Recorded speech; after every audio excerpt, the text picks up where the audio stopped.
All right, guys, that's 10 in a row for the Utah Jazz. This is the Hoops Nerd postgame show. Guys, just another win for the Utah Jazz. At this point, it's just to be expected that the Jazz win, I guess. There's so many things going on with this Jazz team to be excited about. It's hard to cover it all, and I know everyone talks in the comments about the things we're not talking about. I'm going to do my best, but when you've got, honestly, all the players on the Jazz playing this well, and every night you have 2 or 3 guys just having big nights, it's hard to cover everything. This Jazz team is just rolling right now. But first, let's talk about the Nets a little bit. Kyrie Irving's back. I can't remember if this is his second game back or what it was, but I know there's some people out there, it's probably Boston fans mostly, who have problems with Kyrie Irving, but for me, he's just fun to watch.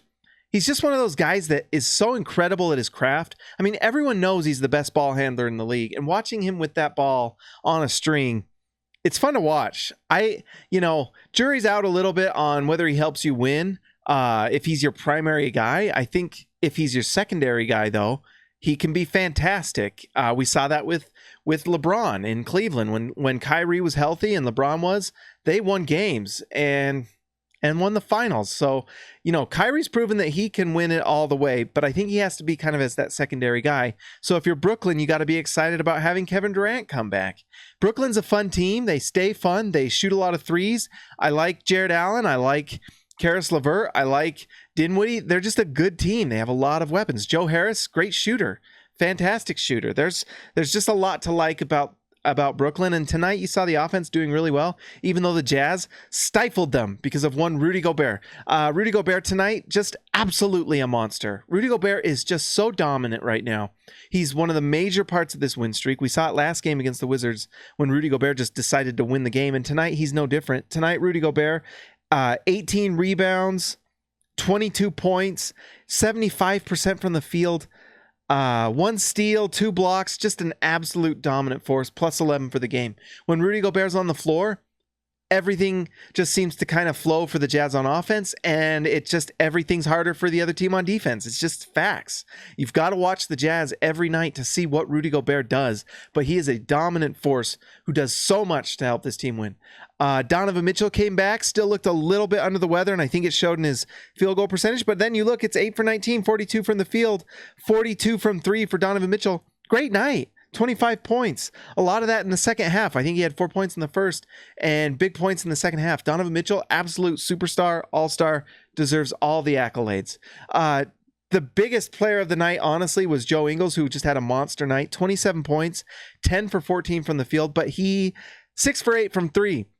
The Nets got jingled, is what it is. You got jingled, and it hurts, and it's painful. I am so glad that the Joe Ingles is on the Jazz, and I don't have to watch myself get jingled. It hurts so bad to be jingled when Team USA lost to Australia, and I found out what that feeling is like to get jingled. It's not a good feeling. When it's your team that you're rooting for, it's fun to do the jingling, but when you get jingled, it hurts. It's painful. It's not like Christmas. It's more like vasectomy. It's bad. It doesn't feel good, and it leaves you changed forever.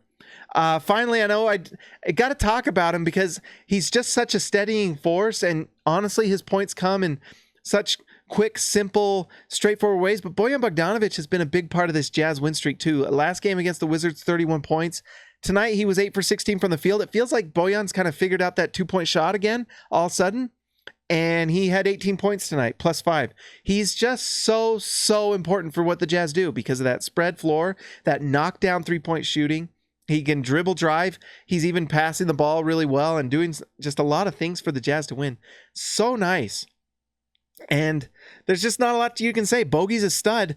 Royce O'Neal, who had 5 field goal attempts, 0 field goals made, but it looked like he was trying some things, played great defense against Kyrie Irving. For someone who had 0 points, I thought he had a great game. He just really did what he was supposed to. Nice night. And then finally, Jordan Clarkson, what can you say? 10-0 since Jordan Clarkson joins the Jazz. Just so much to be happy about with that Jordan Clarkson signing. He's defending. He's a better playmaker than I expected, and he hits shots. So you've just got another guy that can create off the dribble. This team is going to add Mike Conley. So the team right now that's won 10 in a row is going to add Mike Conley. And I tell you what, Mike Conley's going to figure it out. And by the time the playoffs come, this Jazz team is going to be dangerous. And no one was going to want to play this team. And right now they're number 2 in the West. So really the Jazz are just paving their way to having a really nice playoff run if they can just keep winning. And guess what? Add Conley to what they're doing right now. Fantastic. Finally, one last thing. Tony Bradley's playing so well, guys. He's just honestly one of the biggest things with this bench is just Tony Bradley's bench play, because everything kind of coincided with the Clarkson trade. But Tony Bradley just getting more minutes is a big part of what the Jazz are doing. He played great tonight. Tony Bradley was, Tony Bradley, 4 points, but he was a 0 plus minus. So he just held his own. So that the other team didn't come in and take advantage of Rudy being out. That's huge, especially when Rudy Gobert is plus 11. So big time stuff from Tony Bradley, who is just holding it down. We'll see if the Jazz do anything over trade deadline. You can bet that we're going to talk about it here. Guys, like and subscribe to this channel. I will talk to you later.